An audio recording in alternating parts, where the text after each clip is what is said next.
ඉතින් ආයිබෝවන් ඔයාලා හැමෝටම. දවසට වතුර වීදුරු 8ක් බොන්න කියලා අපි හැමෝම අහලා තියෙනවා. ඒත් ඔයා දන්නවද ශරීරයට අවශ්‍ය ප්‍රමාණයට වඩා වතුර බීමෙන් ශරීරයේ ප්‍රධානම අවයවයක හානි සිද්ධ වෙන්න පුළුවන් කියලා. ඉතින් අපි අද වීඩියෝ එකෙන් කතා කරන්නේ ජීවයේ පැවැත්මට අත්‍යවශ්‍යම සාධකය වන ජලය ශරීරයට අහිතකර වෙන්නේ කොහොමද කියන එක ගැන. ඉතින් අපි ඉස්සෙල්ලාම බලමු විද්‍යාත්මක පසුබිම. අපේ රුධිරයේ සෝඩියම් තියෙනවා. මේ සෝඩියම් වලින් තමයි අපේ සෛල තුල තියෙන ජල ප්‍රමාණය පාලනය කරන්නේ.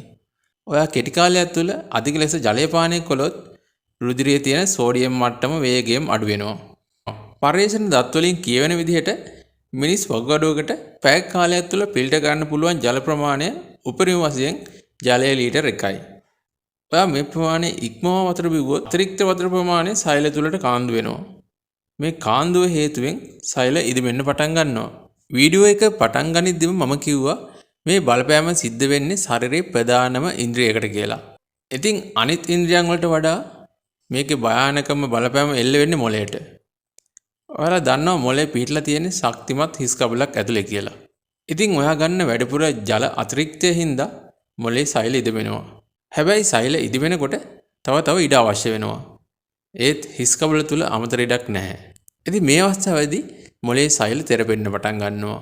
මොළේ සෛල තෙරපීමෙන් හින්දා මෙන්න මේ වගේ ආබාධ ඔයාලටත් ඇති වෙන්න පුළුවන්. ඔයාලට හිස් රදය, වමනය, ක්ලාන්තය වගේ දේවල්, ඒ වගේම මේ සෛල වැඩිපුර ඉදිමුණොත් කෝමා තත්ත්වයක් වුණත් ඇති වෙන්න පුළුවන් කියලා පර්යේෂණ වලින් හෙළිදරව් වෙලා තියෙනවා. ඉතින් මෙහෙම මොළේ සෛල ඉදිමීම විද්‍යාත්මකව හඳුන්වන්නේ හයිපොනැට්‍රීමියා කියලා.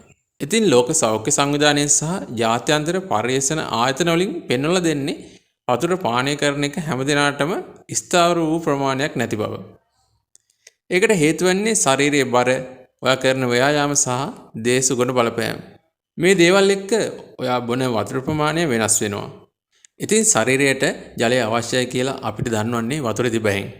ඉතින් වතුර තිබහක් නැතුව බලහත්කාරයෙන් වතුර බොන එක ශරීරයට අනවශ්‍ය බලපෑමක් වෙනවා.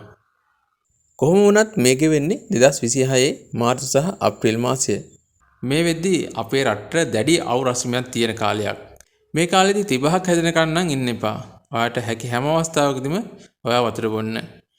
ඒ වගේම සෞඛ්‍ය අමාත්‍යාංශයෙන් කරන විශේෂ නිවේදන වලට ඔයාලා ඇහුම්කන් දෙන්න ඕන. ඉතින් තවත් වීඩියෝ එකකින් හමු වෙමු. ඔයාලා හැමෝටම සුබ දවසක්.